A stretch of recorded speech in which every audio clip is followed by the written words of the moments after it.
you anyway. Okay. Hello and welcome to the Lost Rewatch. We're almost done with season 4. Well, I'm almost done with season 4. Got Patrick and Matt here joining us tonight for 3 episodes. 3 episodes. And people are going, why is there 3? Because the finale is 3 episodes. I see what you did there. Yep. They just wanted to get rid of it. So not that I'm trying to rush it along. I'm not going to do like 10 episodes a week for the remainder of the rewatch. I'm sure your guests would love that, though, if you did. Yeah, You're like, you got to watch 10 episodes tonight. Well, they've said, and I didn't think about this when I started it, they said it's hard because a lot of times they just watch the episodes I give them, but they haven't watched the 3 or 4 before or the 3 or 4 after. So it's like, and I go, you know what? I never thought about that because I'm watching them all in order. Yeah, the last time I watched the show was probably like in full, maybe 2 years ago.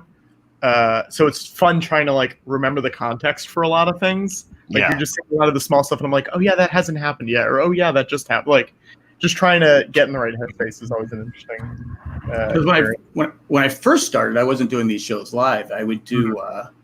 I was recording out of order. Someone goes, I want to do that. Okay, we'll do that. So I was doing them at it, and so I was getting confused. Yeah. So I feel bad for you guys that are joining me and doing me a favor. No, it's fun. It's fun watching them again. The last episode I watched and reviewed with you, Jack, was Expose, I believe. Oh. And so is that the one? Razzle Dazzle. Mm-hmm. Expose, yeah. Mm-hmm. So it's interesting coming back and especially for this season. This season 4 is one of my favorites because of the writer's strike. Everything was so condensed. And boy, like we just as Lost fans, I remember poring over these episodes. Like just because it was so limited, it was just like, oh, what was this? What was, Well, there was a lot going on, like you say. I can remember going, okay, why? Like, we'll get to it. But there's so many things happening in season 4. You go, okay, all right, what's the deal with that? What's the deal with that? What's the deal with that? Yeah. But now we look back and go, I knew that the whole time. It is funny how much stuff is crammed into at least these 3 episodes, and I feel like probably a lot of season 4 in general. Because I feel like in any other show, you'd be like, slow down. You have so much stuff, like you have plenty of time, do it. And here it's more like, no, okay, you just cram it all in. Let's do it. Let's go for it. Let's go, and it really is. And these 3 are really jam-packed. Right. Yeah, I mean, it's just it's just like you said, Matt. This season is just, it's probably because of the writer's strike. It's just a great season. I forgot how good it was. Yeah, I mean, I liked when the shift happened within season 3 when they knew that they had to finish, and so then we had the writer's strike, which just totally sucked as a viewer of really good TV because there was really good TV out there, but I also felt like it felt like the HBO version of the show, as close to it as possible. And then just some of the characters that are introduced in this season, characters that you're rooting for, against, and and every season also it always felt like that scope of Lost just kept growing and growing. And so with the boat and like the first outside communication and all of that, like it just grew just a little bit more. So I wanted to also mention that I liked the fact that these 3 episodes are, like some really like the flashbacks, the fact that we got Jack, Ben, and Locke like all right together. It was just like, it felt nice to kind of I don't know, like dive into those episodes and who those characters are. So. Well, you mentioned new characters and who to root for. Daniel Faraday, we wanted to trust him. I mean, I think we liked him. Charlotte, her main line every time was, Daniel! Yeah. It's almost like, they don't trust us. And then, of course, Miles. I think most of us hated Miles at first. I liked Miles. Why would you say that? I didn't like him. I guess remember. There was a little bit of distrust, but he really grew on me. I think maybe it was season. I'm thinking season 5. Well, yeah, you like him as the series goes on. It's a typical Lost character. Yeah, he does kind of start off like a jerk though. Yeah, and very snarky, very right. Yeah. You learn more of his backstory. Mm-hmm. Okay, I like him. It's like Jin or anyone else. Even Sawyer, who we didn't really like at first. At the end, we're like, oh, Sawyer, I love him. Well, Miles had that superpower too, like hearing death. So how early? Because I haven't watched these in a little bit. How early do you find out about him being able to hear dead people? Remember? Right away. Is it right away? It's okay. Yeah. Right. Because that's what he does. Well, we assume because that's what he does. Oh, it's with Naomi. Yeah, with Naomi. Yeah, he does that. Yeah, and that's his flashback where he talks to the grandson and finds out where the cash is at. Yeah. Yes. He turns on the vacuum thing that doesn't really do anything. Yeah. His little Ghostbuster toy, but yeah. Anyway, we start off with the shape of things to come. What do you guys think of this episode? Matt, do you want to go? Or do you want me to go? Shape of things to come. This is, and if I remember correctly, this is Kimi killing. Mm-hmm. Alex. Thank you. Yeah. I'm sorry.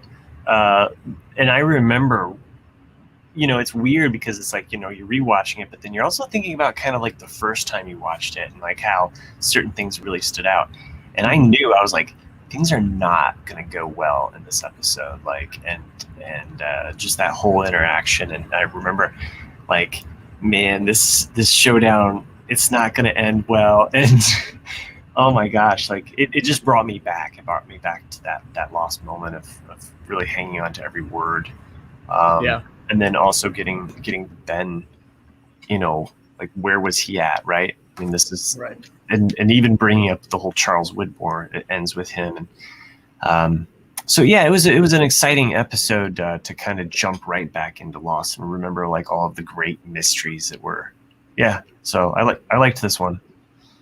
Yeah, I remember watching it the first time. I'm looking at the airing dates right now, and there had been like over a month in between episodes, so it'd been like a really long time.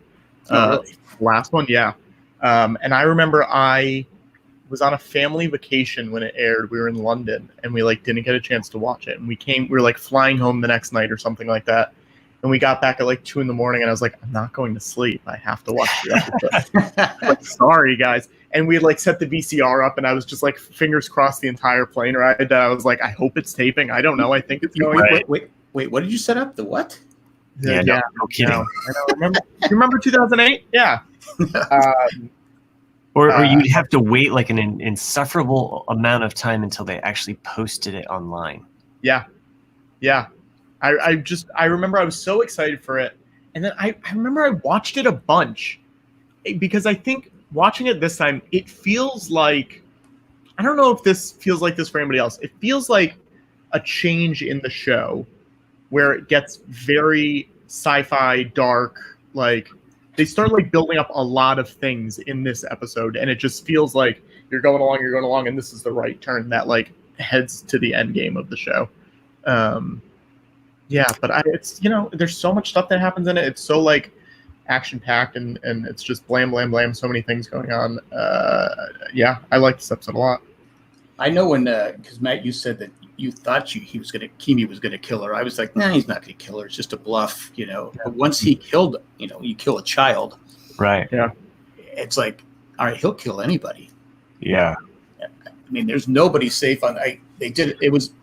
I didn't like to see it, but as far as the show goes, it made him okay. He's a terrible person, and he will kill anybody. And I remember in I think it's in the following episodes where we see Kimi in the woods hunting for them, and there's the moment with the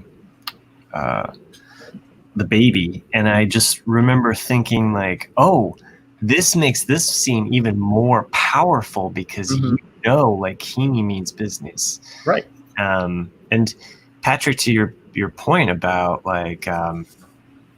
Oh shoot! I'm gonna miss it. Yeah. There was something that you were making about this episode, this point. The shape of things to come, how it sets the tone towards the end. of the season. I think about that with even seeing Ben and Saeed team up together, and that whole storyline. When that happened in the episode, I was like, oh yeah, this reminds me of season 6, and where we actually end up seeing those two characters. So it was kind of an interesting, like, it is a future kind of where things are headed. So, well, you mentioned, go ahead. Patrick. No, I was just going to say, I think that going back to Alex's death, I think it's nice that she gets a memorable, like, impactful, it feels important death. Mm-hmm. Whereas in, I guess it was probably the episode before when Russo dies. Yes. With Carl. Oh, right. It's like tossed off, and it's such a bummer. Yeah. Mm-hmm. Yeah. It's tossed off. Don't duck, Carl. Yeah. It feels like it's a bummer because, she was at least around for a very long time, and I don't think that death was befitting of that character. That was not for the woman that you hear on the message in the pilot episode, right? Yeah, like I know. I mean, that felt like it carried so much more weight. I think the thing that's heartbreaking too is the last words Alex hears is Ben saying, "She means nothing to me." Mm-hmm. Yes, I know. Yep. So that on top of that you understand why Ben's doing it. Yeah. I mean, he knows Kimi very well. He knew that if he went out there, he was going to shoot Alex anyway. Yeah. Alex was dead no matter what. Yeah. But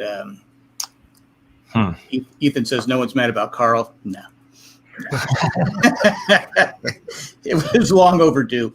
But I was going to say, Matt, you brought up how when Frank runs ahead, he's ahead of Kimi in the group and says, "Hey, you got to hide. You got to right." Because he was, and we go, "Why is he so convinced?" But then we see on the final episode where Kimi just kills the doctor, slits his throat overboard. Mm-hmm. So he knows he's a cold-blooded killer. And I'm thinking the same thing. I go, he will kill this baby. Oh, I love Lapidus. Like, just seeing him like burst through the jungle was a highlight for me, because it was just like, oh yes, I love this character, and I love the energy, and it's like, I don't know, his character is just so multifaceted. It pulls from a lot of different mythos, I think, of like what we think of the airline pilot should be. Well, he's also a good guy. No, totally. So great actor. I do like in this episode we get the log carrying guy. That's the guy that we made those shirts say log carrying guy. That's him. Yeah. And he gets shot. And I've said this 100 times. We tried to get that actor on the podcast. Yeah.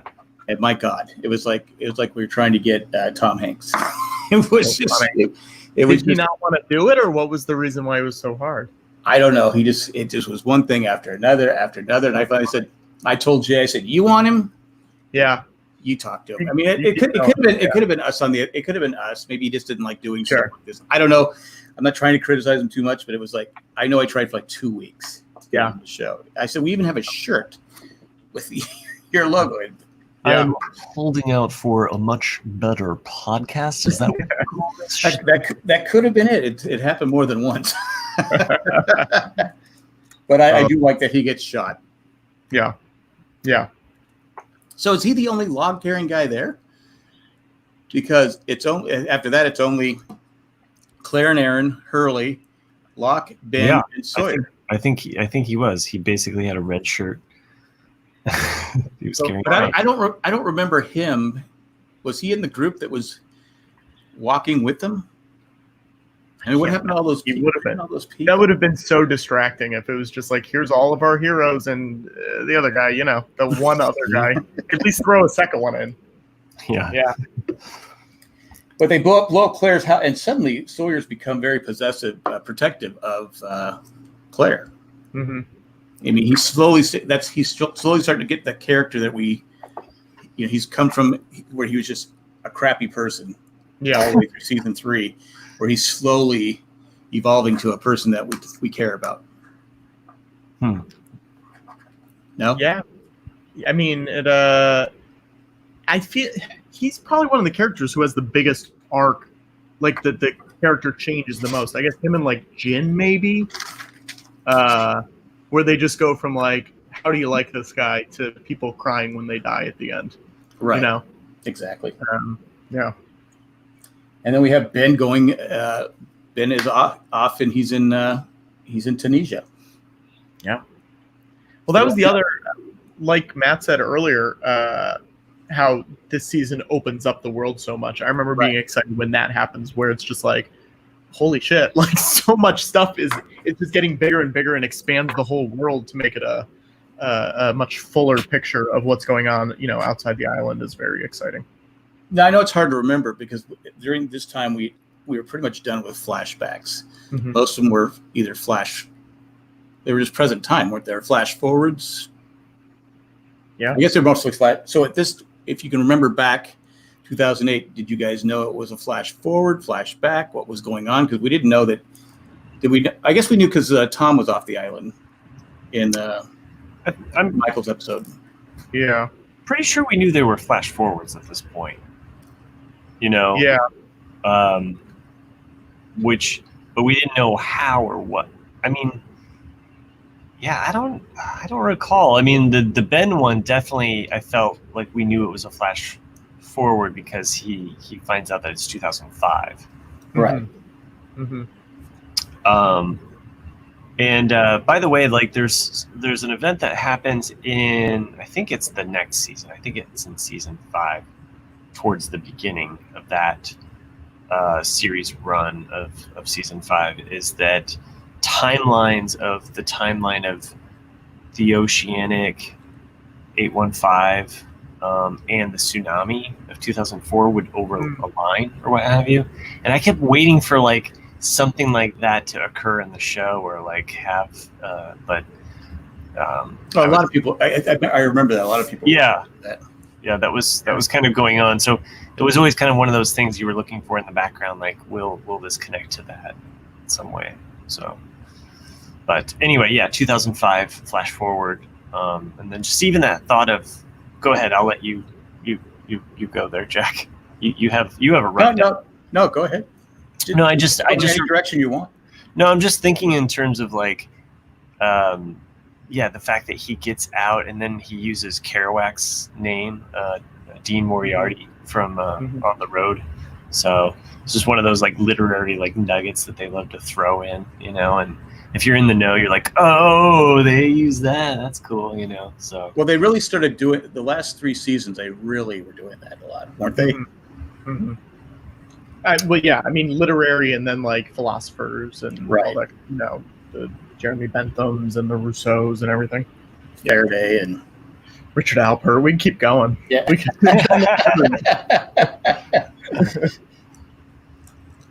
But I do like that. I did forget that Miles was. I mentioned log carrying guy, but I forgot Miles. Miles rings the doorbell.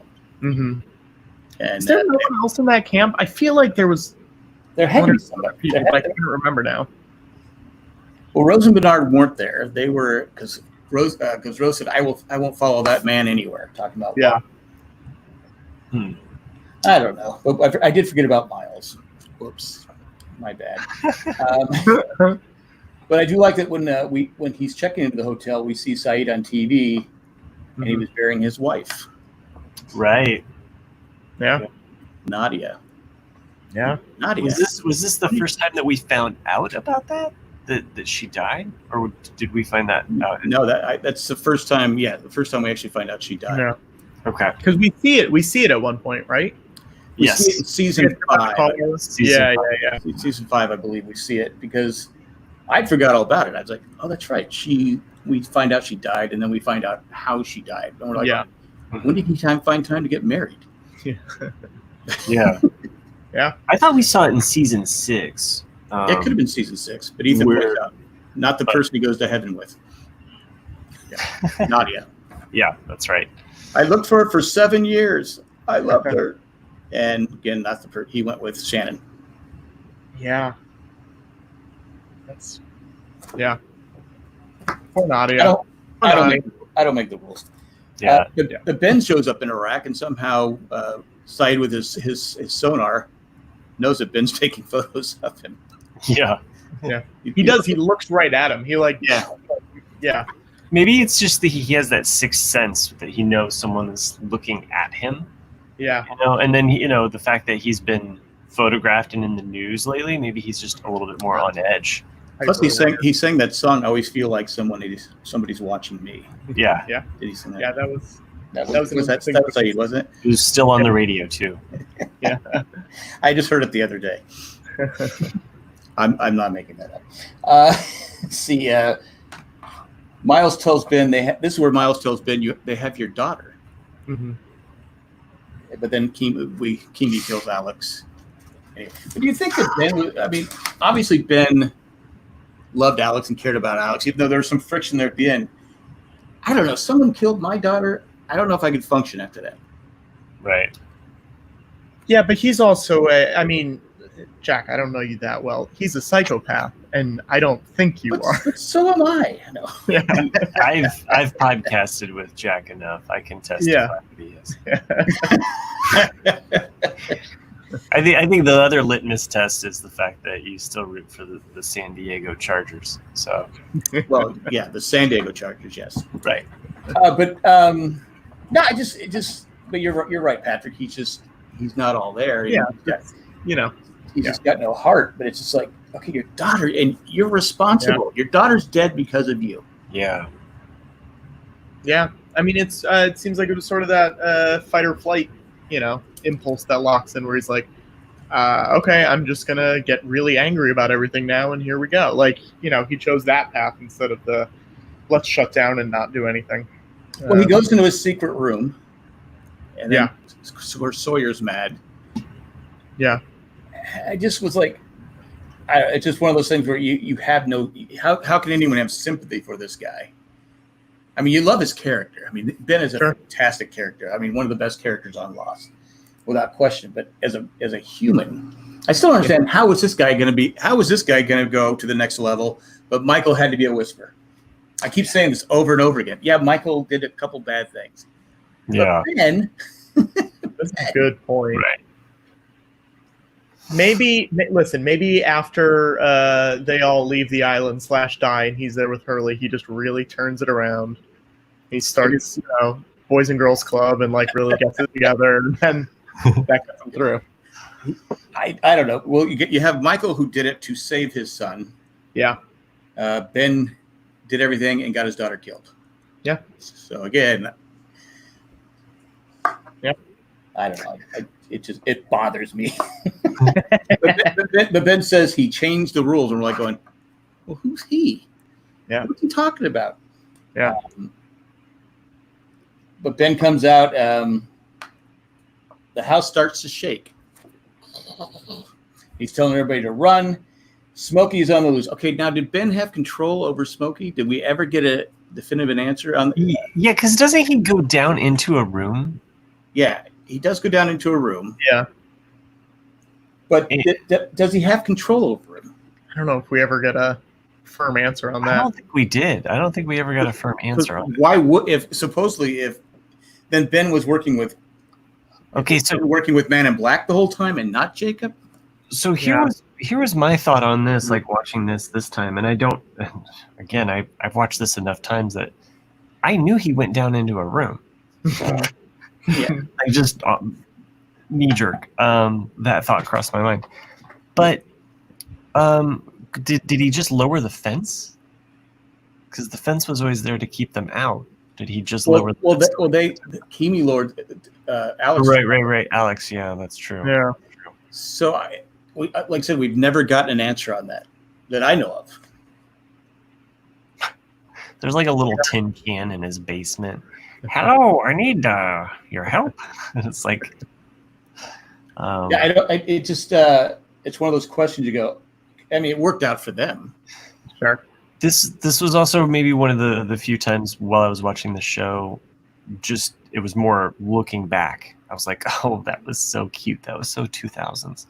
Just the how the graphics came in and the smoke, and it was this shaky camera to make sure that you didn't look at the digital. To distract you. Yeah. Too much, it was a little shaky cam, and then the guy rolls away, and then it cuts back to the actors' faces that are in horror as to what they've just seen. Run! I was just like, I don't know. It just, to me, it was just like, oh, that's so what cute. Sawyer said, "Damn it, Claire, run!" Right? You say that. It's like watching The Office and noticing that their cell phones are really out of date. Yeah. It's on the same line as that. So We'll try watching a show from the 70s. true. Their cell phones are very out of date. They are really. They are, yeah. Especially when you're watching a Western. Yes. They're really bad. But there is a touching moment. Ben says, "I need to go say goodbye to my daughter. You mind, Locke? I need to go say goodbye to my daughter. And that's why he's saved. I'm emotional now." Yeah, that's it. We figured it out. That's why he's outside the church. Yeah. Now Saeed's taste in women, we have no control over. The only remaining question. But even then, he wasn't very sensitive. He was just like, No. Yeah. Again, anyway. Daniel sends a message to the boat, but Bernard knows Morse code. He's not just a dentist. Mm-hmm. He's James Bond, the dentist. He knows Morse code. Mm-hmm. And he knows that Faraday was lying. Yeah. It does seem like a weird character trait for him to have. I guess it like builds him out a little bit, but like it is funny how he's just like, yeah, I know Morse code, and then they just move on. Like there's no explanation. It's just like, I know it. Okay, great, we got it. I don't know if he had any army training, right? There was no. I don't think so. I don't think that he was in the military. I mean, I don't know anybody that knows Morse code off the top of my head. Wasn't there a moment where Rose was kind of like, oh my god, like this again? Yeah. Like, wasn't she just kind of like, oh, the Morse code? Like, I just imagine like there was like a summer that they spent at a cabin, and he was like, I'm gonna learn Morse code, you know? Yeah. I mean, he is kind of like, he's a nerd, you know? He's got that vibe where I feel like he definitely got a badge in it in Boy Scout, and then maybe later on in life he picked it up, and then in the 70s, we don't know what he was doing in the 70s. Maybe he was like, you know, there's a Smokey in my Bandit. I remember when I was a kid, we all got walkie-talkies on the block. Our parents decided for Christmas that Santa Claus would all bring us the same walkie-talkies. Yeah, and they had Morse code on them. Oh yeah. I remember that. They always had the little decoder on there too. Yeah, I had the you go. Doot, doot, doot. I'm thinking the whole time I go, yeah, but I could just talk to somebody. Yeah, it's so much easier.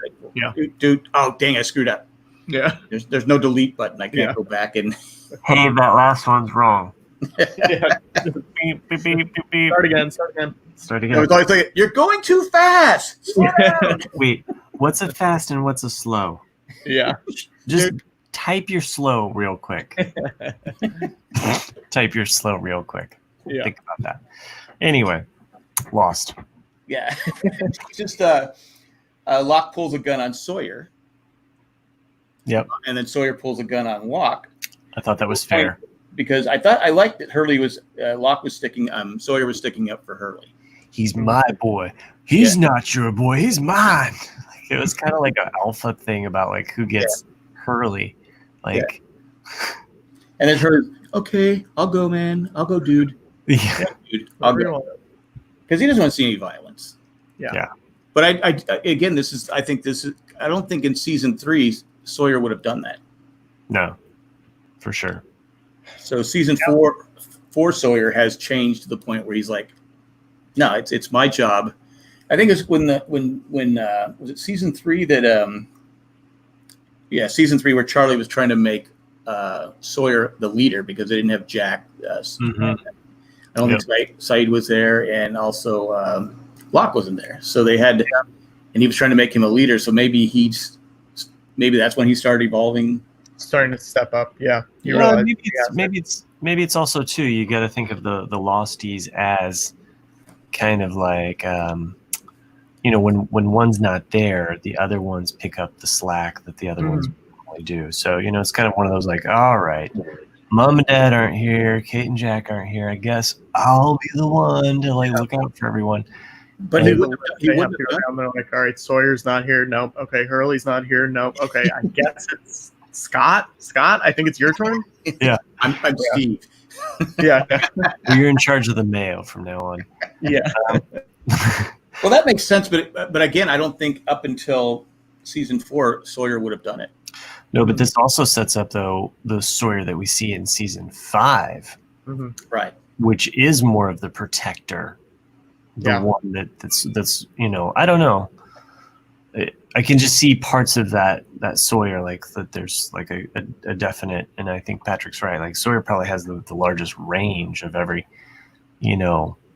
character on the show, going through different emotions. Because even in season 1, there were moments where you're like, oh, he's got a heart, and then you were like, oh no, he does not.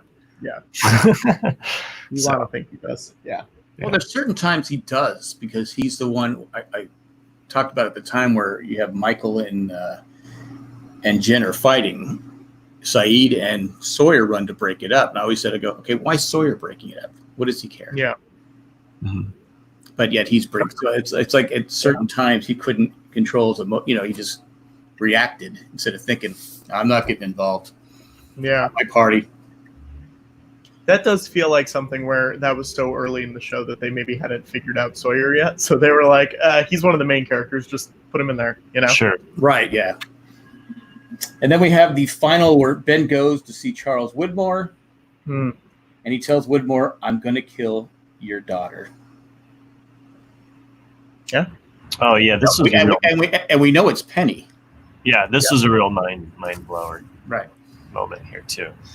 So and we know Ben he's a killer. Yeah. So we're thinking, okay, this poor Penny Desmond thing's never going to happen. Yeah.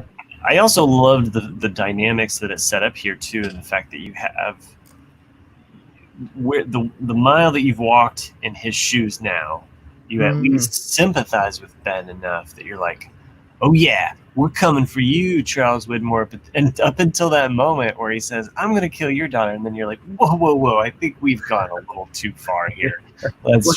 He can't. The island won't let him kill Charles, right? Right. Yeah. Right. So. And I think that was one of the rules too that I was always kind of curious as to, like, okay, is the rule that you cannot kill someone of the island, from the island, loved by the island? Like, is there hey, I wasn't born here, but the island loves me, so we're good. I'm good. Yeah, it wasn't like the mob used to be, where the mob civilians were off limits. You didn't kill family members. You didn't kill. Yeah, you just didn't do it. They had to be part of the. They had to be soldiers. They had to be part of the deal. They couldn't just kill. Couldn't just blow up anybody. Yes. You can't kill kids from people of the island. I don't know. It's a weirdly weird rule. Is that like a Monopoly thing? Like you pull out the Monopoly and it's like, well, that's what properties says you can't kill children of. Well, that's one thing where Ben said island lovers. Where he said he changed the rule, so he just thought flat out that Kimi was not going to kill Alex. Right. Yeah. Which, well, I guess Alex isn't technically Ben's daughter, so maybe that, you know what I mean? Maybe he didn't change the rules. Yeah. Yeah. Maybe that's how he switched it off in his. He's not technically. Because as a father, if that would have happened, and I thought, oh, my daughter's protected. I would have flipped some tables, and possibly just ran out myself. Yeah. So Kimi did kill her mom. So yeah, true. So I guess that's true. Well, this episode definitely had me hooked, Jack. Like coming back into the Lost Fray and knowing that this was season 4, I was like, ooh, this is awesome. Yeah, I love. Yeah, I remember these episodes are pretty good. Go ahead, Patrick. No, I was just say that last scene, they shot it in London, I remember. Yeah, that's right. Yes, because Widmore was in Spamalot, I think. I do remember hearing about this, yes. Yeah, so I think that's like the one scene that's not on U.S. soil. I'm not a rich person. But something that's always bothered me about places like this where you have to have this special key. And I've actually been to hotels where you had to have a key to get to another thing, but I don't think I'd want something where someone could turn the key and then come right in my room. Yeah. Oh yeah. I'd have to have another door there where I'm just funny that way. I don't want just anybody walking in there. How many copies of the keys are out there? So, And you'd think if you were that rich, you could afford another door. You know? yeah, well, I would have another door. Yeah, you could There do would it. be You another have that door much there. money, just get the door. But I'm just throwing it out there. That's me. If I ever have money and I get to that point, I'll say, this is great. I might be a diva, but I got to build a wall here and have another door. Yeah. That's not what we do here, sir. No. What I'm doing. That's what I do.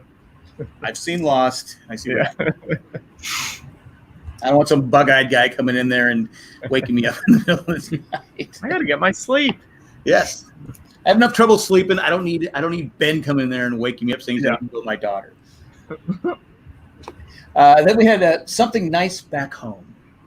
Yeah. Yeah. What do you guys think of this episode? I think it's fine. It's the weaker of the three, and I would agree.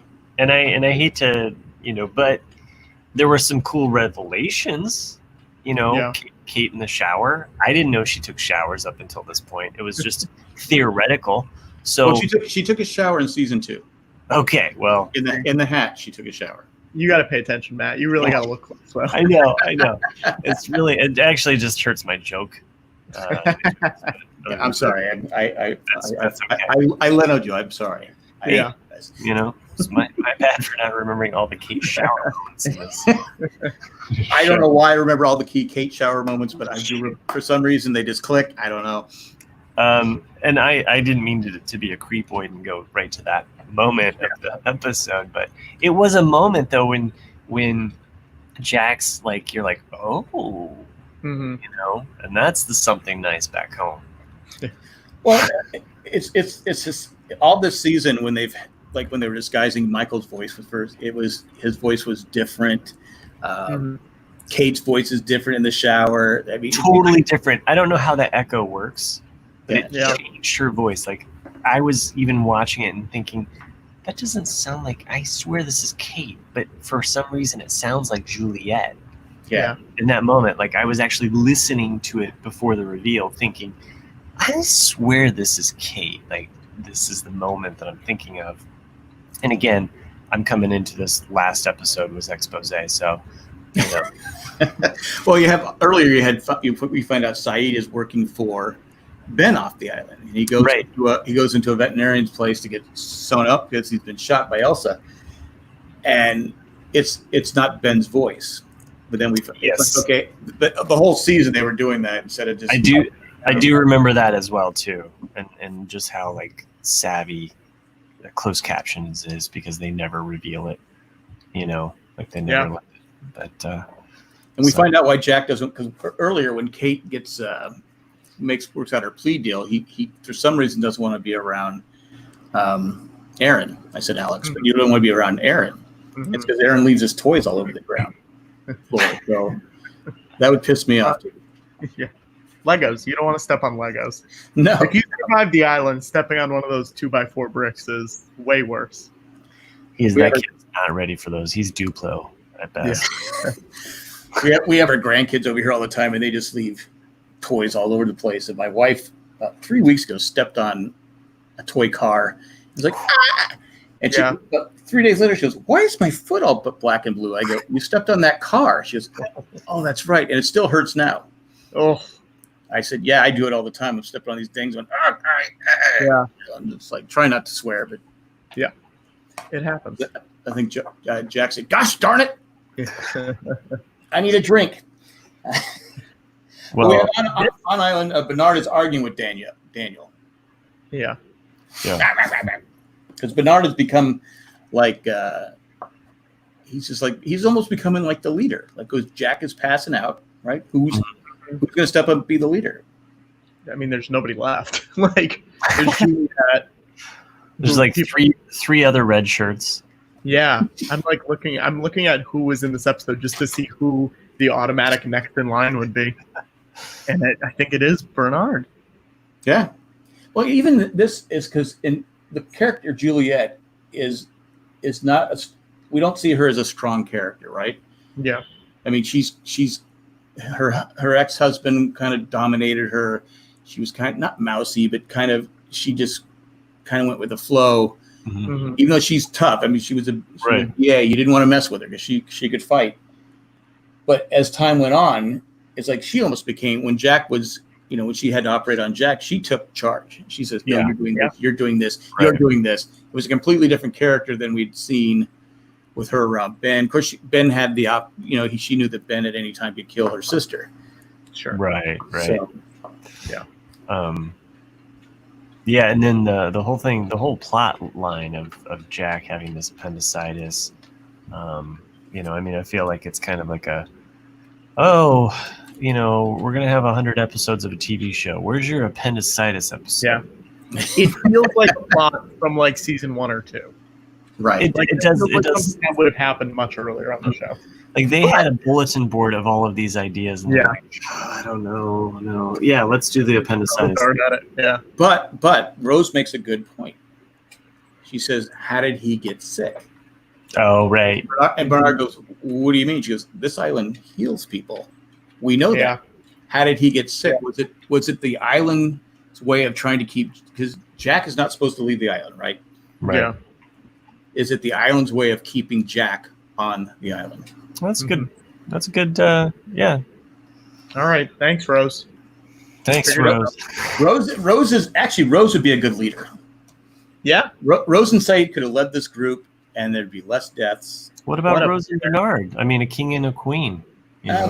Bernard's a little. He's a dentist. He's a figurehead. She's really the brains, and it's like both of them together. Like I still remember the Seinfeld episode. I don't want to say I'm an anti-dentite, but Yeah. hey, Denty. Next, you're gonna say they should have their own schools. They do. That's a great episode, but I get off topic. I thought it was a touching moment. Jack is reading to Aaron. Mhm. Oh yeah, and then the classic Kate moment. Like he could be a good dad. I'm glad I didn't have that baby. Yeah. I don't know. Like it just went across my mind. I said this on the Kate episode. Aaron has Claire's nose. The actor that plays Aaron has Claire's. If you look at their nose, it's the same nose. Pretty funny. I'm gonna pull up a picture. Hang on. To me, it looks like the same Does it look like- style. Oh yeah. Sure, I see it. Yeah. They did a great. They must have went through like 1,000 babies. No. So funny. Oh, we got Claire's nose. We got him. Wow. I do like the Sawyer, Miles, and Claire head to the beach. Then Miles hears Danielle and Carl. Yeah. And they dig him up a little bit. Now, why would this is the why did Keamy and the guys take time to bury him? Maybe so that other people aren't onto them for killing them. Like, Well, they don't know that. I mean, who would know? Yeah. I don't know. Do they know there's a beach camp? Well, they don't know where everybody's at because remember Yeah. next episode we'll get to that when we get to it. All right. Yeah. I'm just like, what was the point of burying him other than having the scene where Miles goes, wait, who's Danielle and what's a Carl? Yeah. Yeah. But he also could have just found them in brush. Like they could have just been like in tall grass or Right. something like that. What if Yeah. what if the smoke monster, when it was rumbling, the smoke monsters No. are really like burying them, like, and then all of a sudden, Shook the dirt on top of them. yeah, like then Ben calls him, and it's like, Yeah. okay. I'm not a mercenary or an assassin. I've never have been. But if I was, I'm not going to take the time. Yeah. that I know I don't have to dig two shallow graves for people I just shot and killed. Keamy wouldn't be doing it. Yes. Keamy's Maybe they brought one guy and they were like, this is the ditch guy. Yeah. He's gonna Okay. Yep. So they brought a guy named Digger. Yeah. This is And Digger. that's We his got job. Keamy, we got Omar, we got Digger, we got All right, I can live with that. But again, it doesn't make sense when you're in a hurry. Yeah. Why would you stop and bury? Because it does, it takes time to bury. So it wasn't a deep. It was shallow graves, but See, these are the things that you think of when you've seen the episode 40 times. yeah, I probably said it at the time because again, if I'm saying leave the bodies, let's go. We got to make double time. Let's go. Anyway, let's see. Juliet that's where I wrote Juliet takes charge. Oh, what if they were told by, let's say, Widmore, like if you kill anybody on the island, you have to bury them, or else they're gonna eat you, or something like that. You think it turns into The Walking Dead? Well, or like something like Widmore was just like, look, if you kill anybody on the island, it's some respect thing to go back to the mom. like you have to do this, or else we can always come back. I don't know. Sorry. Go ahead. Go ahead with your other notes. That was just my throwing it out there. It was. It's a good theory. Okay. But I'm not buying it. I mean, it's no Rose and Bernard work for Dharma. I'm just saying that. Well, anyone in the chat? Does anyone in the chat have an answer for why they buried? Damon, Carlton, are you in the chat? Yeah, if you're in there, can you help us out here? Why would you waste time burying the? I'm not complaining. It's not like a deal breaker for me. I didn't say, I'm going to stop watching at this point because no. I'm just saying that some of Kimi's men, their job was to cover the tracks. I can see the pecking order of Charles Whitmore saying, "Look, if you don't bury them, they will come back to life, or it'll attract the smoke monster." Huh? Dead bodies attract the smoke monster. Bury that stuff. Okay, maybe that could be it. So we do know Smokey takes dead bodies, right. So Widmore's like, look, you have to bury these bodies, or else. Okay, that Matt. Yeah. There you go, Matt. There you go. Oh wait, hang on. Let's think about this. Does he take over any bodies for people that had been buried? Because I feel like there's a solid chance he does at one point. I'm sure he does. Yeah. Yeah. I'm trying to poke holes. Okay. Well. Yeah. I'm just trying to make Matt feel good about himself because. Thanks.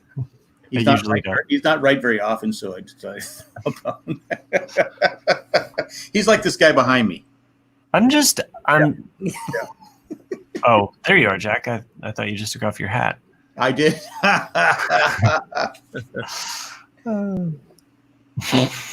Yeah. Anyway, so that wasn't nice. Okay, so I'm looking at the list of people that he takes over, and no, it doesn't seem like anyone was buried, except for Alex Rousseau, which hypothetically Miles dug her up, and then he took her over. Yeah, he did, yeah. So that might be the theory. Oh, and we lost. Oh, there it is. Sorry. I'm back. Thanks for proving my theory. I just had to look. I think I said it was probably a good idea. Yeah. I mean, who else would bury them? It had to be Kimi's men to cover the tracks, and knowing that Smokey is attracted to dead bodies. It's like flies to honey. Or now, did they bury Alex? They didn't. Good question. Yeah, because they. Oh, yeah, you're right. Wait, I said Alex, and in my head I thought it was Rousseau. I thought it was Danielle. No, you said Rousseau. But Alex appears, right? Yeah, Alex appears. Alex appears, and she wasn't buried. That's right. Yeah. Yeah, I got it in my head. Okay. Yeah. Okay. But anyway, all right. We solved a lot of problems there. Yeah. Now we see Jack sees Christian walking around the hospital.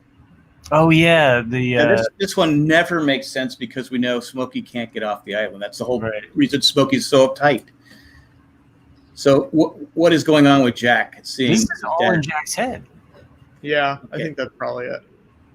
Because this I remember at the time this was huge.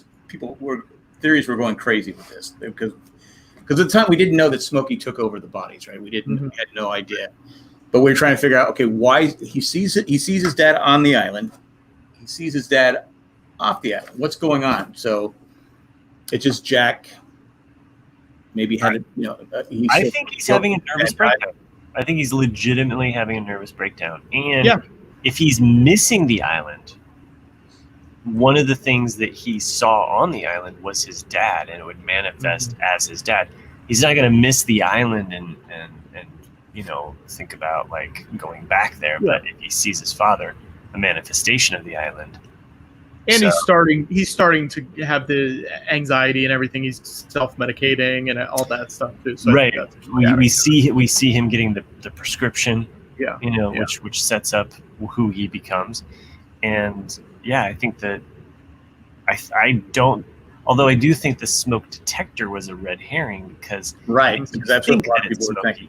And I remember that coming out too. Like I was even waiting for the moment when his name was going to be spoken. I was just like, oh yeah, like someone is going to speak his name as he's looking at this smoke detector. You mentioned the smoke detector, which brings me to another question. I get irritated sometimes with them. The smoke detectors, it's beeping. You got to figure out which one it is. Yeah. I've never cried. I've never got emotional because I had to change the smoke detector, which Jack did. Yeah. I had to change the smoke. Well, maybe that goes back to worse yet, the numbers. Think about the beeping, the constant like something to do. It's like this repetitive thing. The last 5 minutes, you just brought your A game. I mean, it took 45 minutes into the show, but man, thanks. You were on fire. It took that long to that coffee to really wake me up. But yeah, there you go. Yeah, it's coffee. What was it that I said that was good? About the punching the numbers. Oh yeah, the beeping, like all of these things. Like I'm saying, like I mean, he's having a nervous break, so I think that's the key there is that this is not smoky, but a red herring, making us think that it's smoky. Yeah. So. And then Jack goes to see Hurley because he's not taking his medication. Yeah. Which is funny. Jack is trying to take more medication. Right. Yeah. It's a good point. Jack goes, well, if you're not using it. Yeah. Right. It's fine. Don't let it go to waste. Yeah. I love how the Hurley talks about talking to Charlie. I love that was brought up, and just that aspect of Hurley, like having that same special gift that Miles has about talking to dead people. So,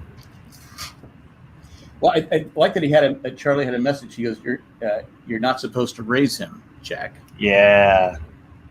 So that explains why Jack doesn't want to be around Aaron. Yeah. Yeah, and I remember that whole like him not having to raise someone, and like just that whole like questioning, like what does that mean, like. Well, I don't think Jack would have believed it until the second message when he said, and someone is going to visit you too soon, which had already happened. He saw his dad. Mm-hmm. So did Jack know at this point that Aaron's his nephew? No, I don't think he didn't. He didn't know. He didn't know that Claire was his sister. I can't remember when they found out. I don't think that happens till like the 6th season, isn't it? Yeah, right. It's late. So, yeah, it's late that they find out. Because he does go ahead. Claire's gone for a while. I don't think Claire comes back until 6th season after until she's crazy squirrel baby Claire. Squirrel. Yeah. Mm-hmm. Yeah, well, was she filming a movie or something? Is that what happened? Or they just said, we got nothing for you, so... Yeah, maybe. Hmm. I'm looking to see it. But I do find it because that's how the writers are smart, because they leave that, it's like, okay, Charlie says you can't raise him, yeah, whatever. Charlie's not here. But then when Hurley says, and someone's going to visit you soon, which already happened, I think that's brilliant writing. Yeah. Whereas a lot of shows wouldn't do that. They would just that's right. You see Charlie. And so they did. It wasn't just a lazy writing. It was actually something that was done really well. Yeah. Everything that happens to Jack in basically the flash forwards in this episode are better, I feel, than the stuff that happens on Island, if I'm not mistaken. Mm-hmm. Like they just they just contained more like, oh, this is cool, like just the way that it was shot, the drama, I just felt that there was more meat, and like it just, even as a Lost fan, like those are the scenes that I just want to like. Now the one moment that I would say like of the episode is kind of the wrap it up with a moral kind of like part there at the end with Juliet telling Kate, like, I think he likes you, basically, like in a nutshell. Like she kissed me, but I guess he likes you. Yeah. So Kate goes, I know. and then just Jack's stubbornness to like want to actually do the surgery and be cognizant during the surgery, and Juliet having to take over and basically say like, nope, Bernard, shut this down. And then Bernard goes, I agree with her. Yeah. Because he's a pushover and a nerd. Bernard's like, this is my moment, Jack. I'm taking over. Yeah. Well, only if you do Morse code, we could have done this without Jack knowing. Yeah. Got it. Ah. Yeah. Okay. Moving on. But we do. Jack sitting outside of Santa Rosa now. You think he's waiting to see Charlie? I thought so at the time. That's what he was doing. Yeah. Then, of course, he rushes right home and says, Kate, will you marry me? Oh, right. Yeah. And she says yes. And we're like, finally, no more Sawyer. And yeah, I know. I know. God, it's crazy because it feels. When I was watching it, I was like, man, he really rushed into that. But then I remembered, I was like, no, they've been around each other for a while. Like, it's not. This didn't come out of nowhere. Right. It feels like it does in the moment. I don't know why. Well, he tells her early on, even after he kissed Juliet, he says, because I love you, Kate. Yeah. Now, is it I love you as a friend, or I love you as, a lover? As I just love you, Kate. Yeah. When you're drunk, you just kind of say, hey, I love you, man. It all comes gushing out. And then we have Jen knows that Charlotte speaks Korean. Oh, yeah. I did like that moment. Mm-hmm. And I said, ooh, good for you, Jen. Yeah. Good for you. Yeah. I thought that was like a really good use of Jin's character background too, and just the fact that you could pick up on that. Right. Almost like Saeed would pick something up like that. Mm-hmm. Because we find, because they say, because was it Son that asked? He goes, because Faraday obviously likes Charlotte. Yeah. And they speak in Korean. Do you think he knows? And she kind of smiles. Charlotte kind of smiles like okay, she knows. Yeah. I just like the dynamics of all of that. Also with Charlotte and Faraday, like Daniel, which he's still like probably one of my favorites that came out of this boat crew is Daniel's character and just like his backstory and everything that happens. I kind of always wanted more for Charlotte. Like I felt like she really ended up being kind of like the redheaded stepchild out of this like crew, and and so be it, like different characters do different things. Like it is what it is, but sure. Yeah. Well, then we come home and Jack finds Kate on the phone and he goes, well, who you were talking to? Yeah. Maureen, one of the moms from my group. I was talking to her. So now Jack should have trust issues because his first wife left him. Right? Yes. And he's had issues with Kate before on Island because Kate would go. Jack's first marriage basically ended with his ex going off to another TV show. Right. She went and got a whole new family. She did. A modern life around. A modern one, yeah. Does that pay off? Do we find out who she's talking to? She says it's got to be Clementine, right? Yeah. That's what I or can no, remember. is it Clementine or is that his daughter's name? Oh, right. Because it's the daughter, but it's Kim Dickens, right? Kim Dickens, yeah. What is her name? I'm drawing a blank on her name. Anyway, I think that's who we find out who she's talking to. But Jack right away has Cassidy towards Kate. Mm-hmm. Cassidy, yeah. And if you can't, you haven't even got married yet. You can't have trust issues before you get married. Yeah. It's not going to work. Yeah.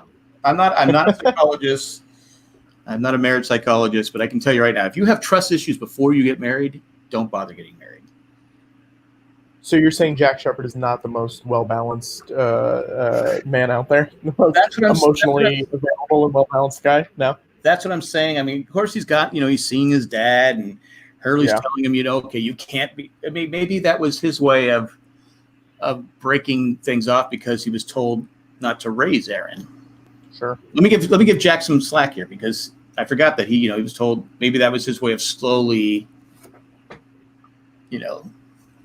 saying goodbye without looking like a jerk. Yeah. So much. Yeah. Then we see Claire wakes up seeing Christian holding Aaron. Which I think I thought was the most exciting part of the On Island story. Yeah. I think that's the coolest part. So we know that's Smokey, right? Right. Yeah. Right. Yeah. Yes. Yeah. What was I going to say? Drew a blank on what I was going to say. But I do like the Miles when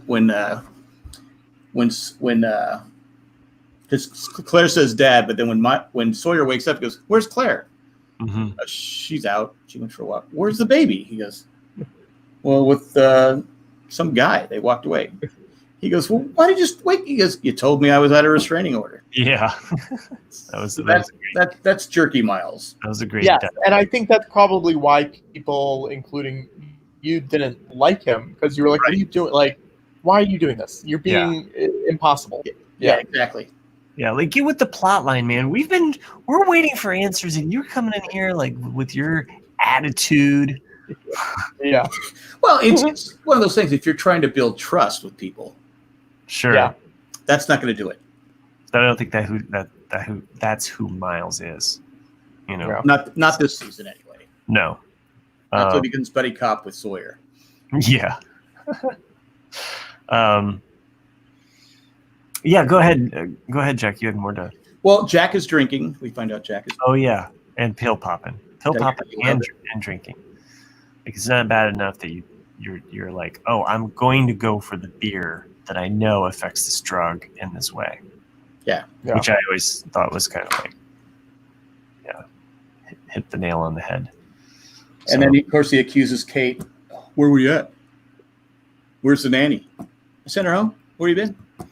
So my backstory here is that at some point off island, Kate has told Jack that she had an affair with the officer that was trying to track her down. I think she did. I know you did. I know you did. I'm just trying to or she definitely led him on. Yeah. So I'm just adding. I know he cared way too much. That's Jack's mistrust. He's like, what? So then we find out Kate is doing something for Sawyer, and Jack's like, he stayed behind, Kate. I came with you. He stayed behind. He made a choice. Again, showing his nice, well-balanced personality. Yeah. Also, just us, like, as viewers being like, wait, what happened? What are we leading? Because we still don't know how it all goes down. Yeah. Which is the beautiful thing about this final. But so. And then finally, Aaron is crying. No sign of Claire. Yeah, and oh my gosh, like was it in this episode where Aaron was crying a lot?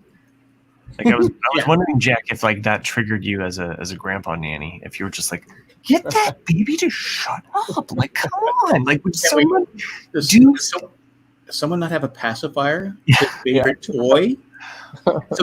Some Tylenol PM, anything? Some Dharma pacifier, yeah. My kids are much older, but there is still that part of me like that's just like, come on, there's a kid crying. Can someone just? This is interrupting my show right now. Oh, it's on the show. Yeah, I don't want to listen to a crying baby. I don't know. Like, but that was the end of the episode. Not of the three, I would say, like you guys said earlier, probably my least favorite, but still not a bad episode. I agree with Matt. It was. I like the off island stuff more than the on island until the end when we see what's going on. It's like, okay, what happened to Claire? She sees Christian and then she goes away. There's no way she's going to leave her baby behind. But she's like, leave it behind. I would say that, like, and just as a Lost fan, like through the years, you remember those episodes where you're like, it would be like that. Like the flashback was really good, but all of the on-island stuff was just kind of like, meh. And then there'd be these episodes where you're like, all the on-island stuff in the flashbacks is just kind of like, meh.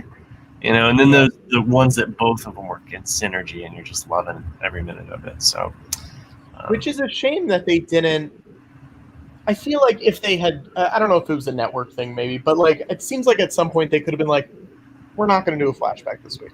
We don't have a good one. Right. It's not good. Let's just do an island story, or let's Yeah. just do the flashback. Like, Let's just I break don't the story structure.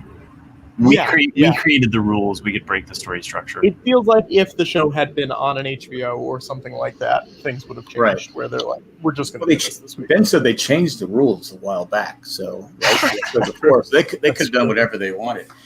Next, we're going to come up to the episode I thought was the best of the three, and that's Cabin Fever. Yes. I got a fever. And it's a cabin. I need more cabin. I need more cabin. But yeah, I remember watching this at first, going, Emily, who the heck is Emily? And what year are we in? So this is a flashback. Well, speaking of what year are we in, I mean, listen, Locke was born in 1956, but that song didn't come out until 1957. Right. So, nice. God. Nice. I'm glad that you pointed that out. They got to get it together. Emily, this is where Mrs. Locke, her mom, kind of throws me off. She's got no control over her daughter, right? Until the baby is born, until Locke is born, and suddenly she's this hard ass that can control everything. She couldn't keep her daughter from. Now it's a commentary on society, Jack. Think about it. Well, no. Here's my thought. Was it planned that she would go get hit by a car? What? Because why would the mom go, where are you going? Out. I'm in love. He's too old for you. All right, go. Emily, watch out for the... Oh. And then suddenly she's smoking in the hospital. She's like, what are for adoption? Emily doesn't want to hold the baby anymore. When the baby was born, she wanted to hold the baby. What happened between this and that? See, to me, that feels like a theory from like 2008, when I feel like there were a lot of people saying, but I feel like there were a lot of people being like, oh, there's going to be a scene where all the parents just show up and they're all in on it together. And because there were so many parent issues, everyone thought that, they were just going to walk into a Dharma station and like all of the parents were just going to be hanging out there together. Well, did Anthony Cooper give her money to make this happen? Was it Anthony Cooper that hit her with the car? I mean, what? I thought she would have had to have been with Anthony Cooper, right? Well, she was running in the street in the rain. I don't know why was she running in the street to get to the other side? I don't know. I don't know what's going on. When was she running in the street? That's when she gets hit by the car. She gets hit by the car. Huh. She runs. She goes, I love him. And she runs in the street. Bam! She gets hit by the car. The only thing that I remember about this opening that really stands out to me is just how Damon Lindelofian it is, with the record player and the music and like, the scene and I don't know, like everything about it. I just it reminds me of how he likes to start episodes, with a song and setting a mood.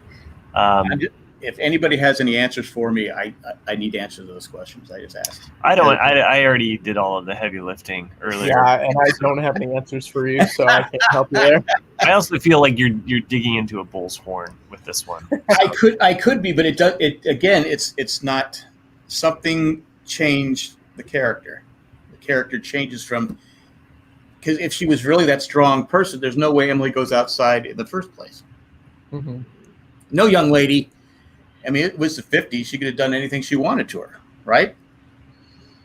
Could have locked her in the room, locked her in the closet. She could have got the belt out and smacked her around, and people would have said, "Well, she deserved it." It's the 50s. I mean, sometime in the 50s, we don't know when. Yeah. Either way, it was you could beat your child in the 50s. So yeah. I mean, it was Emily had very big "don't tell me what I can't do" energy. Right, she did. Yeah. I did. Nice. Yeah. And then Emily has the baby. Yeah. It was born after 6 months, right? So it's a miracle. 6 months. It's a miracle baby, born without any hair. But I do like when we go back to Kimi comes up to Saeed, goes, "Yeah, I need info, but I need to know how many people are on the island, where they're at." And Saeed goes, "Why would I tell you that?" Kimi goes, "Yeah, it's a waste of time." He didn't even bother trying to threaten him. Mm-hmm. Yeah. He just went, yeah, this is a waste of time. It's not going to happen. So then he goes down and beats up Michael. And then he tries to kill Michael, but Michael, the island won't let you kill me. You can't die. Yeah. Yeah. This show and Michael, it just never. How do you guys feel about the season 4 Michael plot as a whole? I feel let down by it because I was really excited, and albeit at the beginning of this podcast or show or whatever Jack does here, I don't know. It's a rewatch, so that's okay. Okay. At the beginning, I talked about how much I loved season 4. This was probably about the biggest letdown of season 4, is because I knew that he was involved, he was coming back, the actor was on the show, but every moment or every interaction with him was dark, distraught, filled with fear, anxiety, and ultimately death. And I just felt let down by that aspect of it. I wanted redemption. I felt like the character deserved it and never got it. Like, is he worse off than Locke? I mean, Locke has a horrible story character as a character. Yeah. Oh, yeah. Michael's being very close. Mm-hmm. Just as far as what he loses as a father. It's a father. I agree. Most people think Michael got a raw deal. What was the point of bringing him back? It was supposed to be a redemption story. Well, he didn't get he didn't keep him from becoming the Whispers. Part of the Whispers. Instead of getting, being able to go. He never goes to the church. I know, because we don't see Walt either, because we figure Walt is running the island. Yeah. And Walt can be running that for 2,000-3,000 years. So yeah, I'm very curious to read the tell-all oral history that comes out in a few years, just so you can find out who was unavailable for the church scene and who they didn't ask to come back for the church scene. Because there's a chance he was shooting something and just couldn't get down there or something like that. Yeah. And I'm curious what was the story versus what was. Or is a money issue like with Echo? Money. Yeah. He wanted a huge amount of money, and they said, "No, we're not idiots." Yeah. Well, and I understand the Walt thing, like the actor growing and what have you. That provided a lot of difficulty. Aside from just faking it and saying the island's doing something weird to this boy here. Yeah. And coming He's right out. growing at an expand. Yeah. But what you're saying with Michael, I mean, he was his girlfriend runs off with his son, doesn't even let give him the letters that he was writing to him and all that different stuff. He has no contact with him. He finally gets his son, and his son is kidnapped by the others. He has to do some horrible thing to get them back. He gets it, and then he can't live with himself. Of course, he makes a huge mistake. He did make a huge mistake, though. He was so guilt-ridden. He told Walt what he did to free him. Yeah. So you find that out, and I always thought I was dumb because you did it. Don't. Now your kid has to live for the rest of his life. Oh, those two people died because of me. Mm-hmm. Right. So, bad move on Michael's part, but then he just wants to end it. He can't end it because the island isn't done tormenting him yet. So, but I agree. For the most part, Michael got a raw deal. Yeah, it's a bummer. Then we see Locke sees Horace. Oh yeah, that's right. And the repeating time loop. Right. And Locke's like, what? I love this idea, though, of the repeating time loop as it relates to kind of the supernatural and this idea of ghosts being like an echo of a place, or a recording of a place, so that it actually happens again and again. And there's lots of different ghost stories about things being repeated at different times, and so I just thought it was Lost is such a great thing of pulling in all of these little supernatural, unsolved kind of mysteries of the unknown. So And who do we see at the hospital? Richard. Oh yeah. And he looks the same as he did in every other TV show I've ever seen him in since before. Yeah, he doesn't age. He doesn't age in real life. It's You got to hate him for that. Him and Rob Lowe like take the same, like they go to the same vitamin supplement store. Yeah, jerks. But he's at the hospital, Locke, and then we see Locke tells Hurley about the Dharma Initiative. Oh yeah. Yeah, and he shows him the pit, where you see all the dead bodies, and then Locke climbs into the pit. And is digging. I mean, I knew at this point he was looking for Horace.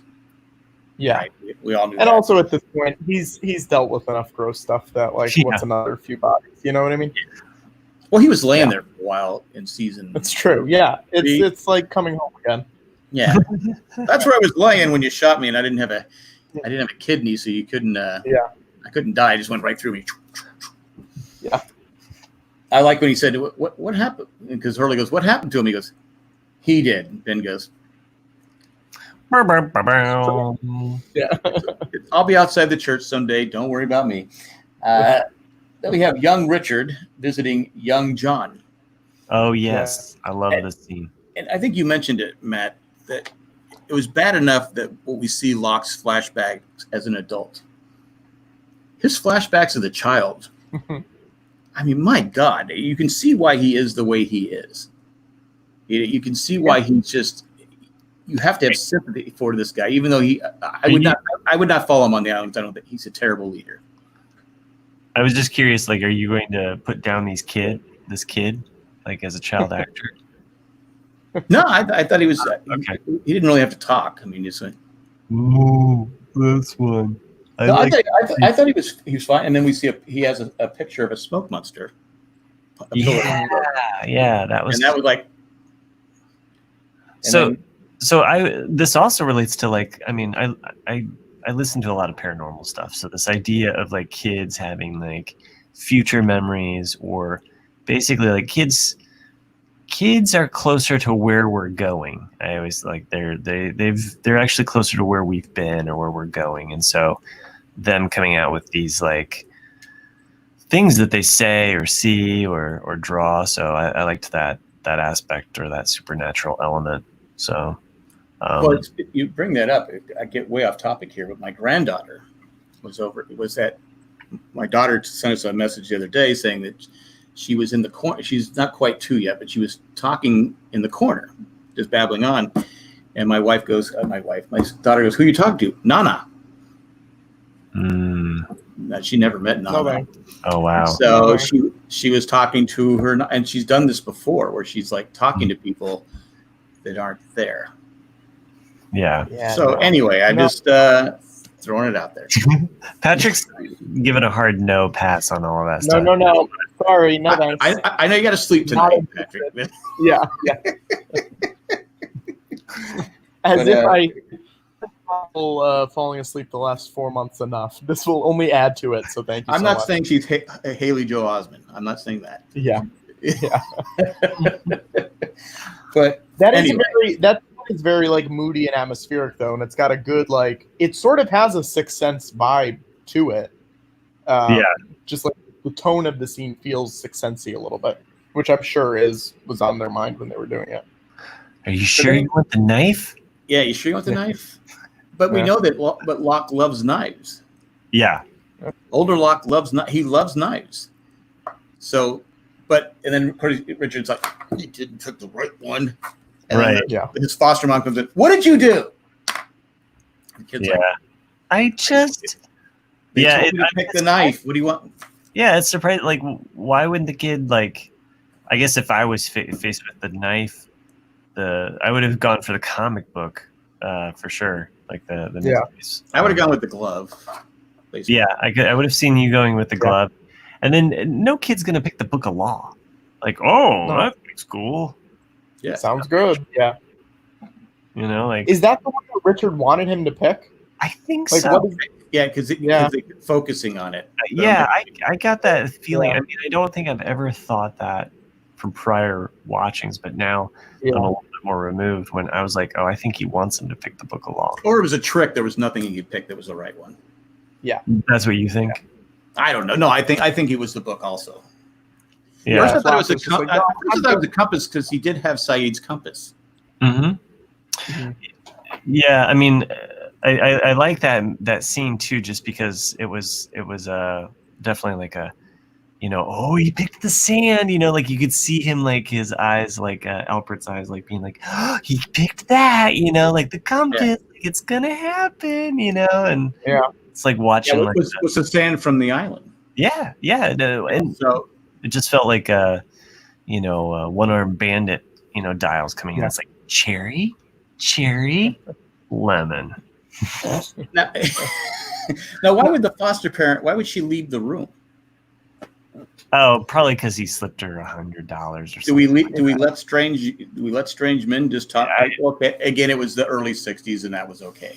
Yeah, this was way before any Michael. I mean, I sort of get the vibe that his foster parents weren't super into raising him. No. I'm sure that was their daughter and their son. Their daughter. He's playing. We forgot to mention he's playing backgammon. Oh yeah. I that was like the thing that really perked. I've been playing a lot of backgammon. Actually, that's been like the family game of. Have you been winning a lot of money off Hurley? No.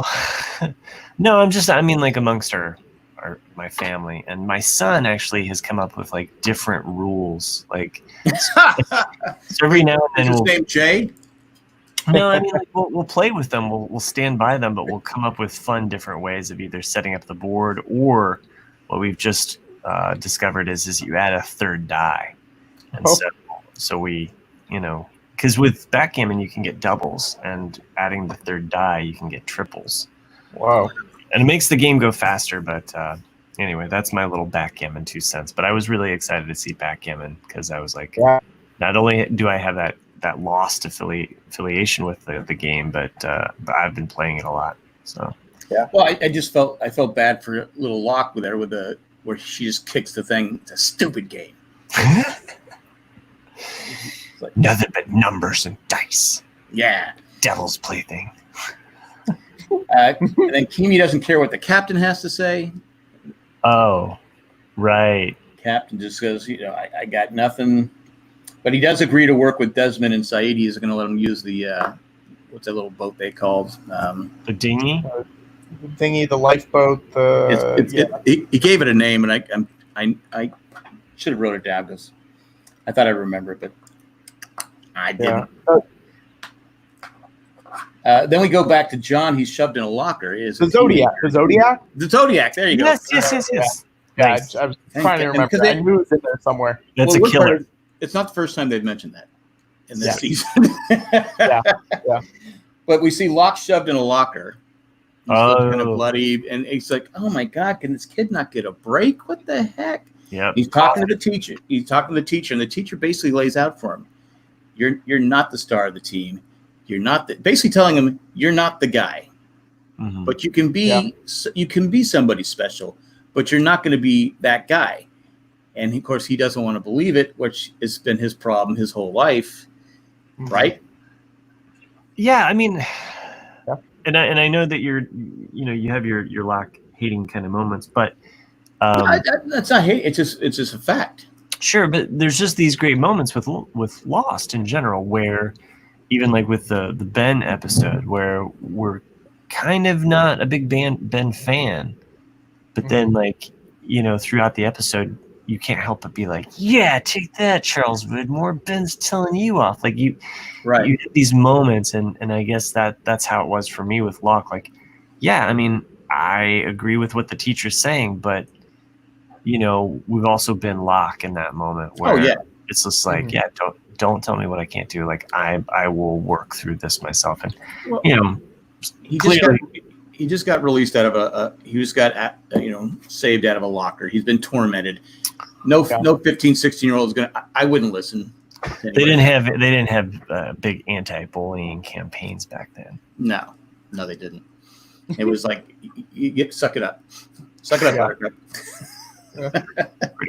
that was the slogan. Suck it up, Buttercup. They didn't even have slogans. That's how it was basically. Sticks and stones. No one talks about it. So I'd rather get I'd rather get hit with a stick. I'm so stoned. But he tells the teacher, "Don't tell me what I can't do." Yeah. Now, I didn't love him saying it. You didn't like him saying it. I don't know why. I was sort of like, it to me felt like the scene in The Simpsons where they're like, where everyone says their own catchphrase. You know what I mean? Where they like go around and they're like, "Don't have a cow, man." Oh, Homer, don't. You know, like it just goes down. That's what it felt like to me. Where it's like, "Oh, we're bringing out the greatest hits again." I don't know. That was my gut when I was watching it, and I don't know if I'd ever felt that way before or if it was just this time. Elizabeth in the chat said, "I love all the wibbly, wobbly, timely, whimly stuff in this episode." Did Doctor Who? Was there a Doctor Who moment? I guess you didn't see the phone booth. I guess. Yeah. But when they take off, Desmond says, "I'm going to stay here. I got to see Penny. Penny's coming for me. I hear you, brother. I got to wait." And Saeed's like, "Come on." But it does make sense. I mean, they can bring one more person back without Desmond, right? Yeah. And, I mean, we've all had that friend who's, like, really heartbroken or, you know, is wearing his heart on his sleeve because of a girl, and you're just like, okay, fine, you do your thing, man. Like, we got to go over here. Like, you're going to hang out and wait for your girlfriend to call. Okay. Well, he makes a good point. He goes, "I've been on that bloody island for 3 years. Oh, hey, I would not setting foot on that island." You know, so I get it. I mean, I'm 100% behind him. Again, the Zodiac is only so big. Yeah. Why take up another space bringing someone that's already on the freighter? He's not needed. Sure. Right? So I'm okay with that. And then plus, it sets it up. Desmond gets to see the doctor die because they find the doctor on the beach and his throat's slit. Doctor, give me some. I gotta back it. But this is where it gets trippy because the Morse code message to Omar is from Daniel saying, "Hey, why is the doctor dead?" Yeah. The doctor's not dead yet. Oh yeah, that's right. I forgot about that. So that was a trippy part going, wait, what? That was some wibbly wobbly tiny stuff. Yep. Yeah. So there you go. Yeah, I do remember that now. They find the cabin. Then Omar tells the doctor, he goes, "How come you washed up on the shore with your throat cut?" "What?" That's what Daniel said. "Well, I'm right here, aren't I?" "Well, not for long." Kimi kills the doctor because Frank says, "I'm not flying you out there. I'm not doing that. You got to go by yourself. Yeah. I'm going to fly it." "Well, I'll just keep killing people till you fly." That was a good Frank. Yeah, that was Thank you. Yeah. But you know, he knows Frank well enough to know that Frank's not going to want to see everybody die before. Yeah.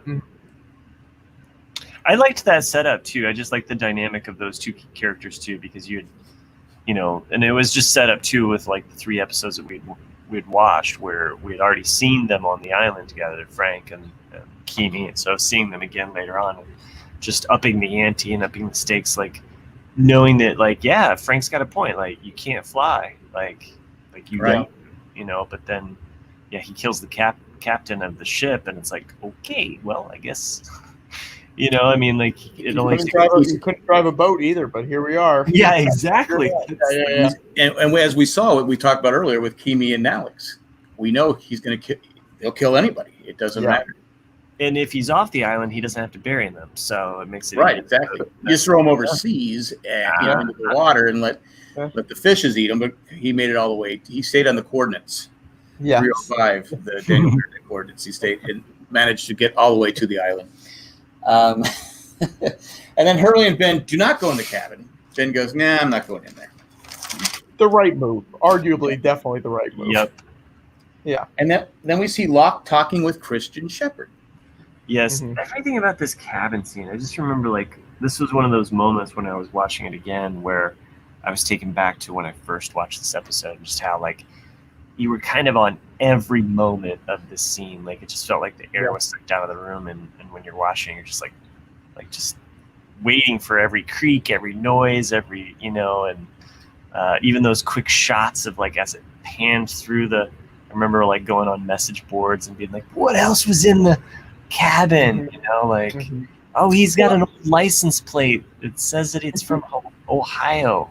Yeah. I mean, we're 4 seasons into this show. Yeah. And we're getting the season 4 gave us a ton more questions, a ton more to theorize about. Yeah. It was like, what is going on here? This is crazy because you have, all right, Christian, then all of a sudden you go, and then Claire goes, oh, hi, John. Yeah. What are you doing here? Yeah. So John, and then you had the best moment of the show. Ben and Hurley share a candy bar. Ben didn't say thank you. Mm-hmm. Another reason why he shouldn't be not be on the island. No, or no manners whatsoever. He just looks at Hurley and Hurley goes, "Here, dude." Yeah. Gives him his candy bar. And, gives him the bigger half too. Just saying. And then we find out he comes out. He goes, "What did they say to you?" He goes, "We need to move the island." Oh yeah, Wait, that what? was yeah. Yeah. And that was the end of the episode. It was like, oh my God, what's going on? And I got to the end here, and I was like, I need to watch more.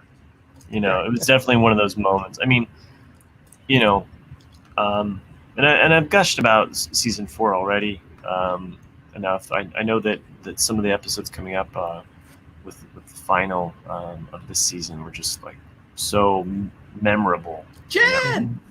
Yeah. Well, and seeing the island move, like yeah. But now did we know up to that the island does move? We hadn't known that at this point. No, we don't know it. So when he said that, I can remember going, like, what? What? Yeah. It was a big like, what? Like, and but then just like a theater kind of like, like you brought a gun onto the stage. You want to see it fired. You said you could move the island. We need to see this. You got to do it. Yeah. And I felt like that was such a cool moment when we actually did get to see the island like disappear. Right. So that's the end of season 4, right? That's the it goes like, and we're like, Yep. And I don't mean to jump towards the end there, but I just love that's okay because it does pay off, and like just when it happens, you're like, holy crap, they did it! Like they actually like moved it, Yeah. And so that's why people can't find it, except the doctor who's dead. It is a fairly satisfying way. I feel like you could have done that in a lame way, and people would have been like, I don't like that. Yeah. But I also feel like a lot of people, if you're still on board with the show at that point, you're like, yeah, great, okay. Sure. Yeah. I for one glad I stuck through the whole season, because I know at the end of season 3 I was like, all right, I don't know if I'm gonna like this. What do you mean we have to go back? What is going on here? I mean, it was a great cliffhanger, great oh my God moment because I wasn't spoiled at all. Yeah. But I was like, I don't know. But season 4 I was like, okay. But then you had to go, okay, what is Do you think there's any world where you would have bailed? No. I mean, I enjoyed the show. I know, and I'm not faulting the people, because I've done things. I've put on shows that people still say, "Oh, that's a great show." I'm like, I don't know, I got bored with it. Yeah. But this show just had so much going on. Yeah, it just was one of those shows where you just couldn't stop thinking about it. Yeah, and the community was so good too. I mean, it just was like, and I mean, I even think on its own. I mean, like even though I did razz it for the whole smoke monster scene and just like some of the effects and you did back on it a little bit. But I mean, even with the quaint 2000 aspect of some of those scenes, the show as a whole and the story and like the mystery, I mean, it did still keep me engaged. Where it's like, I want to see the rest of this. I want to see it play out with Keeney. I know he's got a dead man switch. They haven't talked about that yet, but they definitely have set all of that up. Where we didn't even talk about that. Yeah, he does have a dead man. It sets all of that up, which is going to play out, and also just like the hatred I had for Keeney. You know what I mean? Like I remember just like being like, I want this guy dead. And setting up and I felt like a foe that was complete opposite of Ben, where you had Ben who's somebody calculating and very smart and like you don't trust him and evil. But then Kimi, like, just being so military, like, I'm going to do what I want, like, shoot from the gut kind of guy that's, like, dangerous with weapons and more of a commando. They hired the right actor because he's big. Yeah. He's intimidating. This, like I said, when he killed Alex, you go, okay, he will kill anybody. Yeah. You know, to kill when you kill a kid, you will kill anybody. And so I think they did a great job with the writing and the casting of that. And the actor, I know he's been on other things. However, he's a mystery mascot. He doesn't stand out so much as an actor that he takes away from that character. Right.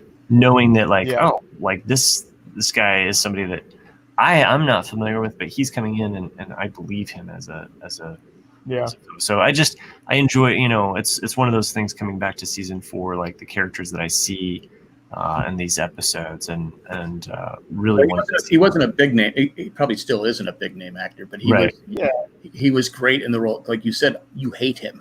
Yeah. But Lost did such a great job. I mean, that was another thing that I noticed just with these 3 episodes is that did such a great job in casting where there's a lot of these characters that come on that you're like, oh, if they had picked someone that was more famous or they tried to go in a different direction, but the way that they cast certain members of in these characters is just like it never took you out of that universe. And I think it has a thing where so many people on this show don't work as much as they should. So you don't see them in a ton of things. So you're sort of like, oh yeah, that's I can't, I was gonna say Rose, but like, yeah, you'd seen her in other things. But there's people where you're like, oh, I know them from this one specific thing, even though they're great and they should be in more things. I think it helps the casting stand out more because it makes the people not feel like actors necessarily. Well, like I said, Bernard, I'd seen the actor who plays Bernard. I'd seen before. Yeah, he'd always played a bad guy. Yeah, he was a a-hole doctor on ER. So that's why I assumed when I saw his character, I said, oh, he's gonna be a bad guy. Yeah, he turned out to be a good guy. Rose, I'd never seen her before. She's she's in Southland. She's in a lot of shows I've seen since. In The Fugitive, she's great in The Fugitive. Yeah, it's right, The Fugitive, and but it's just like you're saying, yeah, they did a great job. I mean, with the main cast, but all of these other characters that they have coming in, to fill out, like, so, and Kimi's just one of those that stood out to me, like, as I was watching the season and going back, like, it's somebody that I and oftentimes, with a lot of shows that you watch, it's just like, it's the villains that, like, a key cast choice there, like, really makes your hero stand out. And he was just somebody that I just remember, like, wanting dead and not wanting him to hurt or kill any more of the people that I liked. And so, well, that's why I said they did it when I talked about that scene with Saeed, when he walks up to Saeed, he goes, he goes, why would I tell you that? And Kimi goes, okay, this is a waste of time. He's not intimidated by me. Yeah. Everybody else is intimidated by Kimi, even Frank. For the okay, all right, I got to do what he wants me to do. The captain was intimidated by Kimi. Everyone's intimidated by Kimi because he's a scary guy. But to the credit of the writer, Saeed was, it wasn't one of these things. They didn't even drag out the scene. He goes, okay, yeah, he could read him that, okay, you're not intimidated by me. Right. And it makes sense too. Great writing. His background. So. Yeah. Well, we know Saeed's background. Yeah. But Kimi doesn't. But it's a whole. When a bully comes up to someone, and that usually when a bully will back down when that person's, when they realize they're not intimidated by him. Yeah. He goes, all right, yeah, this is a waste of time. I'm gonna go move on to Michael. So, anyway, great writing, great show. Anything else you guys want to talk about? I don't know. Two good episodes and one, got its moment episodes. Yeah. It kept the story going for the most part. Yes, definitely. And it showed a stronger Juliet. So. Yeah, stronger Juliet and a more vulnerable Jack, and seeing like also too like the dynamics of him and Kate. So, but But yeah, the cabin fever. Even when I saw like the name, like I was just like, oh, cabin fever. Like I do. And who hasn't had cabin fever over the last 4 months, 5 months, right? Yeah. So We really got the most topical, the most. we did. I thought of that. Yeah. So. Yeah. And the person that really ended up with cabin fever was probably Claire. So Yeah. she's in the cabin. She's got this strange delusion. So. Yeah. And she's got a squirrel baby coming her way. Still the creep. Probably the creepiest thing on the whole show was It's the the best. squirrel baby. It's the best. But anyway, thanks, guys. Yeah. No, thanks for having me. It was good meeting you, Patrick. And Yeah, good meeting you too. Thanks so much for having me back. Was it anytime. Maybe Matt, we might have back again. I don't know. Whenever, sometimes I'm available, just not on Wednesdays. Yeah, we do on Wednesday. What are you doing on Wednesdays? I record this other show with this other group of gentlemen. So where you can actually drink and have a good time. I do drink more. I was bringing my A game with just coffee and trying to like really hone in on those, like stay alert. Yeah. Yeah. So I feel I did pretty good on solving Jack's like unsolvable mysteries of Lost today. Yeah, you did it. I was 1 for 2. So you guys did a good job. You did a good job with the burying of the bodies. I mean, that's the one takeaway. Yeah. Diane in the chat said the same thing. She said she thinks that I forgot to mention this. She said that she thinks Ben probably buried Alex when he went to be with her body. I don't know if he had time though. Did he? Yeah, I didn't think he did because they had to get out of there, which would also make sense about because she does appear in the temple, I believe, in season 6. If I'm not mistaken, that's when we see her again. Maybe he's thinking there's some log carrying people there that had a shovel. Oh, I did look it up. There were other people there that got shot. Oh. There were 3 people that got shot, apparently. Oh, really? Yeah. Yeah. And their bodies were not according to Lostpedia. Yeah. I forgot to mention too one quick thing. I forgot to mention it where Sawyer is dodging the bullets after the log carrying guy got shot. Yeah. I will never understand any TV show where the bad guys are trained assassins, and they're like, I used to say this about Miami Vice. Yeah. They'd have, you've never seen Miami Vice. Tubbs and Crockett would be running with their little handguns, and machine guns. Bad guys would have the Uzis, couldn't hit the broadside of a barn. Yeah. They can't hit Sawyer. Yeah. They can't hit him. They just can't. Is the island protecting Sawyer? Yes, it is. Okay. There you go. I don't even know if that's true, but I need to. Have you not seen his charisma? He's got like a charisma charm of like 10. So as you roll those dice, it basically just like bounces off him, and it's just like Yeah, it's the picnic table. Yeah, it's the picnic table. Yeah. It's like so his charm is a positive. Those bullets are a negative. They reflect back. So all right. That answers. I've answered all my questions today. Okay, We did it. done. All right, guys. Thanks. All right. Enjoy the rest of your night. Don't think about ghosts, Patrick. Hey, no promises. I'm just going to take a bunch of melatonin and not worry about it. I'm turning into a real Jack. The melatonin is my clonazepam. beer works great with it too. I think. Yeah. Any kind of alcohol. Well, this was a great show. It was 1 in a million, Jack. Well, thank you. Yes. Thank you. I agree. And thanks for everyone who's. I think we have one person still in the chat, but thanks for everyone who joined us live. I'll be back this Sunday night with Mike Bloom and Jay Glaffelther. Oh, as we discuss, No Place Like Home, parts 1, 2, and 3. There you go. No Place Like Home. That could be like a Wizard of Oz saying, something like that. Ben clicks his heels 3 times. Yeah. But that's it. That's all we got. We're out. All right. Bye, everybody. Thank you, guys. See ya. Thank you. Bye.